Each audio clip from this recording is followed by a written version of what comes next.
Muraho neza abakunzi ba NCTV, muraho neza mwebwe mwese aho muherereye, aho uri hose hatandukanye, ndagusuhuje wumva amahoro, aho bwije mwiriwe, aho bukeye mwaramutse, nizere ko mwese mumerewe neza. Nkuko bisanzwe ku bantu bambonye bwa mbere mugende mukore subscribe, mukande subscribe muzajya muri ibiganiro birangire. Hano dukora ibiganiro byiza by'inspiring abantu, nyabona muzajya mukora ishoboka byose mugera ahantu kandi murebe mukurikire, ndabizi tuzigana kandi tuzatera imbere hamwe twese twungukana ubwenge hamwe. Mbahaye ikaze, iyi ni yacano yanyu nziza mukunda, nimuze mukomeze mudukurikire kandi dushigikirane, murakoze cyane. Kuri aka kanya ndaje nzanye inkuru isa n'itangaje, ariko se mbanye mbibariza abanyamurenge twabaye gute?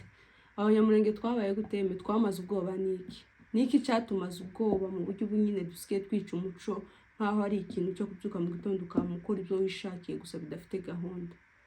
Bimeze bite? Turi gutukisha ababyeyi bacu, turi gutukisha abasogokuruza bacu, turi gutukisha ubwoko bwacu. Bimeze bite? Mwabaye mute? Abantu mwese munkurikiye, nyabona mureke ntitumere gutya kuntu ngiye kubabwira. Ibi bintu bimaze gukabya.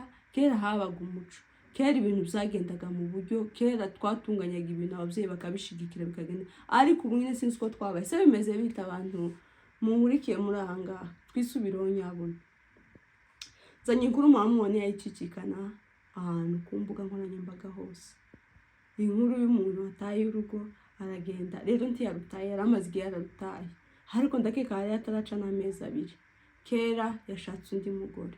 Bimeze bitewe nk'inkuru twagiye duhabwa n'abiwabo hafi, batubwiye ko umuhungu gusa umunsi umwe yabyutse baravuze ngo ababwiye umugore we ngo urugo rurananiye, ngo ndatabaye. Urumva yaragiye gutabara, asiga abwiye umugore ngo urugo rurananiye, asiga bimubwiye neza ati urugo rurananiye. Ese wa mugabo we, nibyo koko urugo wari rukunaniye cyangwa wari ufite undi mukobwa ushaka gushaka? Wenda wari urusha n'umugore wawe, kuki mugenda mugashaka abagore mudakunze?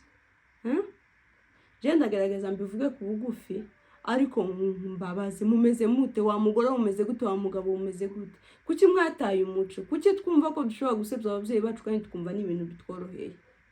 Ariko no gutangara, ariko abantu twabaye gute? Arabyuka mu gitondo umugabo w'abandi ati njye ndatabaye ngiye muri Kongo ngiye gutabara ababyeyi bacu. Ariko umugore nsige nkubwiye urugo rurananiye. Umugabo ufite abana b'abahungu 2 n'abakobwa 2, ese ni kutoje mu bana we kubwira abana ngo urugo rurakunaniye? Uriya muhungu wawe cyangwa uriya mukobwa wawe azafata urugo ngo agende ngo agiye kuba mu rugo? Wowe uha usigubwiye nyina bafite ubwenge babibona ngo ngo urugo rurakunaniye? Urasohotse mu nzu habe n'ikintu na kimwe gusura babwiye ngo urugo rurananiye ndanatabaye. Ese ninde wababwiye ko twigwane yigizwe n'abantu bananiwe urugo? Ninde wabashutse gutyo? Ego urashobora no kuba twigwana yakira abantu gusa bashobotse.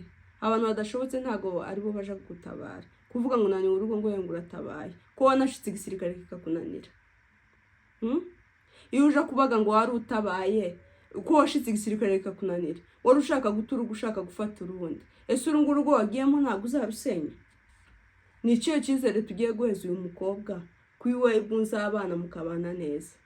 Ubu urabashije usize umugore n'abana 4, urabasize mu nzu, uravuze ngo ndagiye ngo urugo rurananiye. Ubu nguyu ntago ruzakunanira kuri uyu? Niko uyu mugore afite uriya wundi adafite? Ahako mwagiye mwiyubaha abantu. Twabaye gute? Tumeze gute muri iki gihe? Nyabuna abantu munkurikiye, tumeze gute? Nitwisubireho. Ese uja kubana n'umugore utamushaka gute? Mwagiye mubivuga yego tuvuge wenda mwashakaniye ruguru, nkawe wenda wa mugabo washakiye ruguru. Ese byari ngombwa kubanza kubyara bari abana bose kugira ngo utumugore? Jecho nabwira uyu mukobwa ni umukobwa wagushatsweho. Si nkuvuga mwizi nuriyizi. Nawe umukobwa wamushatsweho. Wowe ni ikihe cyizere ufite ko muzabana n'uwo mugabo? Ni ikihe cyizere ufite ko mutazabyara abana 3 2 akakubwira ngo urugo rurananiye agasohoka, hakongera akagenda agashaka undi? Kubera uburakari ndi kurenga amakuru ntayavuze neza. Warasohotse mu nzu sigusezeye umugore ati urugo rurananiye ati ndatabaye. Urugo ntago gutabara, hatabara abana ni urugo. Hatabara umuntu ufite umutima wo gutabara. We nta n'umutima ugira wo gutabara. Kuki wagiye washikubika kunanira ukagaruka? Kuki wagiye washika ukagira ubunebwe bwawe ukava mu gisirikare ugacika ukagaruka? yewe noneho hari ibintu, hari inkuru zimwe umuntu aza yumva noneho akagira nk'umujinya akabura aho azihera. Yego hari n'umugore wawe ntashobotse, ariko bishoboke ko yatewe no kudashoboka kubera wewe yego iwe n'intwari yagumye mu bana, agumana n'abana, ko wowe wari uvuye muri abatu batana n'abo bana, umutana n'abo bana uragenda. Se kuki twamazwe ubwoba niki? Niki cyatumaze ubwoba Abanyamurenge? Mu buryo ubu nyine dusigaye twumva ko gusa ikintu cyose wiyamuriye nuko ubu nyine ngo wabaye freedom ku bantu bose. Mu gitondo urabyuka uvuga ngo ndashaka uyu mugore, nimugoroba uvuga ngo ndamuta, numara kumubyaza abana babiri ngo ndamutaye, urasohotse uragiye. Bimeze bite? Urabyutse usezeye umugore uragiye. Tiyaraca kangahe mushwanye birangiye musa n'abatandukanye, ahuye n'ibyo ahuye nabyo ntiyaraca n'ukwezi ngo yiyakire mu byamubayeho. Situzi niba ari nawe wabimuteye ngo umute hanze nyine bagaragaze ko ari wowe wari mukuri kuvuga ngo mutandukane. Uragiye nta n'ukwezi kuracokera ngo ushatse undi mukobwa. Hako abantu mwamaze ubwoba niki? Uru rugo rwo rwakunaniye guriya mugore wa mbere, uyu wa kabiri ko nti kunanira. Ewe kiganiro ndi kumva naniwe kukirangiza kubera uburyo mumeze ntazi. Umugore wawe niba adashobotse ntibyari ngombwa ko umutana n'abana. Ese uwo mukobwa washatse wamubeshe ko nta bana ugira? Uwo mukobwa washatse wamubeshe ko nta mugore wagiraga? Iwe niba atekereza, ari gutekereza ko uwo mugore wataye atameze nkawe.